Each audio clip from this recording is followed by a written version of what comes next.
Hello world, so I'm back with another quick video. I'm going to be talking to you guys about the one book that I read last year that I still can't stop thinking about. It's called After Dark by Haruki Murakami. Haruki? So this is not the book that I read. The book that I read, I hated the book, and so I sold it to Thrift Books, and I regret it because the cover was so beautiful and I almost kept it because of the cover, and I should have fucking kept it because what happens a month after I finish reading it, I start thinking about it, and I've never stopped thinking about it since. Okay, so I ended up buying it again from Thrift Books, but I couldn't find the one that I had sold them, so I ended up having to get the only one that they had, which was this one, and I liked the other cover better. I think about the characters in this book more often than not, which is weird to me. So when I first read the book, my thoughts were, I didn't like this book. Like, there was no conclusion. We don't know what ends up happening to anyone in the book. The stories are left for you to just wonder or take a guess as to what becomes of them. And I didn't like that. So that's why I got rid of it. Like I said, a month after, I found myself on my bed wondering about one of the characters. And then after that one character, I saw that as the days passed, I kept thinking about them. Each individual fucking character kept popping into my mind. And I'm like, yo, what happened to her? Or what happened to him? What happened? So the book takes place in Japan, and it's called After Dark, right? So it's basically a story that happens after 12 midnight.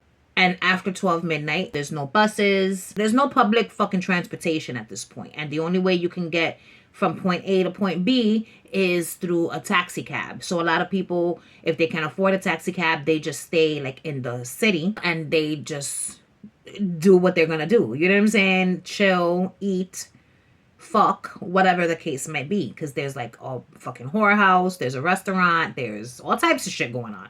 And you can just stay there and wait for 5 a.m. for public transportation to start running again. Or you take a fucking cab home if you have the money to do so. So it's about this girl who is stuck in Tokyo, Japan, on the strip, I'm gonna call it. I don't know what the fuck it is, I don't remember. But she's there and she's like in a restaurant, just minding her own business and waiting out the time when this dude walks in and starts making conversation with her. And that's how the book begins, you know. They start talking, so you find out more about this guy, you find out more about the girl and her sister, who has been sleeping for months. The sister is going through a depression, you know what I'm saying? Which is why she's constantly in bed sleeping. So they're talking. He's like kind of flirting with her, it seems, but at the same time, he's very interested in knowing about the sister. And, you know, then you just meet these other characters. While the girl is in this restaurant, a fucking brothel owner, a woman, comes in and makes conversation with her. She's like, oh, do you know so-and-so? Which was the dude she was talking to that made friends with her in the restaurant. And, you know, he's like, oh, he told me you were here and blah, blah, blah. And then she goes with her and some shit goes down in the brothel. And now the bitch has to, like, regulate the situation. There is, like, a fucking businessman slash family man who likes to fuck prostitutes. And not only does he want to fuck them, but he likes to fuck them up as well, because that's what happens with one of the prostitutes. And then that becomes a whole thing. Like, you're not supposed to do that. There's, like, a fucking biker gang. I don't know if they're like technically a biker gang. I think the dude was just on a bike, but I don't think it's a biker gang. I think it's a gang of ruffians.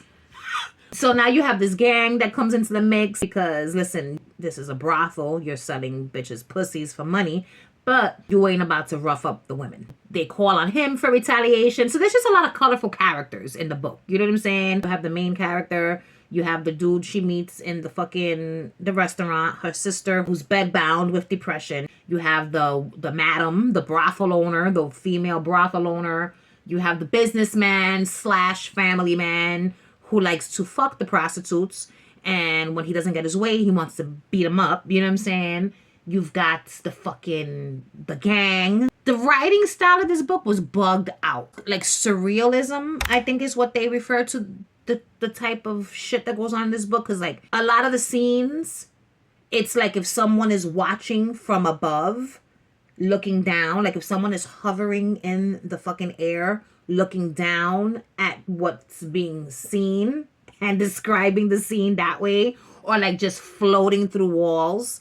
Like when they talk about the sister, the bedbound sister who's sleeping off the depression or what have you, it describes going through the wall and being able to see her. You know what I'm saying? And I'm just like, yo, what the fuck is going on? That threw me off a little bit because I was like, what's happening? As I continued reading, I was just like, all right, eventually I'm gonna find out what happens. We're gonna find out what happens to the sister. Is the bitch gonna wake up? We're gonna find out what happens with that businessman slash family man. Is he gonna get fucked up on his way home? You know what I'm saying? Like, I'm just waiting to find out the conclusion to all these little characters' stories. And there was no conclusion. You never find out anything. You don't find out if the sister wakes up. You don't find out if the guy gets fucked up. You don't find out if the bitch makes it home. You don't find out anything. But I don't know why the not knowing left me wondering what happened.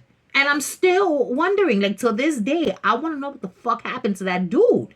I want to know if he got fucked up or not. Or worse, because I feel like it was going to be worse than just a fuck up. Thinking back on it now, or even then, like the month later, I loved the writing style. It draws you in, and I felt like I was in this strip in fucking Tokyo, Japan, you know, in the fucking whorehouse. You know what I'm saying? Like, all of it. It just, you feel like you're there. The descriptions, I loved it. I loved it. And it's crazy how you could read a book and hate it so much, but then give it some time for it to like settle and you end up really enjoying it. I have it with the other books that are here that are like my favorite reads of 2025. This was one of them because it was so fucking good. Some people don't like this man's writing style, Murakami's writing style, but I enjoyed it. I have another one of his books up here that I haven't read yet. I think it's short stories. It's called Men Without Women.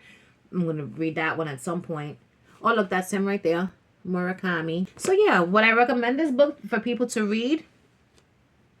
Maybe not. This book is not for everyone. I'll tell you that right now. Like, if you're the type of person that it's either black or white, you're not going to like this book. If you're a person that understands that between the black and the white, there are lots of different shades of gray, you're going to like the book. I loved the book. I think I might read it again. I think about them so much that I should just read it again and see if maybe somewhere within the text, within the writing, there are answers to what happens to them. Even though I don't think so, because I would have caught it the first time. But who knows? So my neighbors have turned on their music. And before things get any worse, I'm going to bid you all farewell. Goodbye.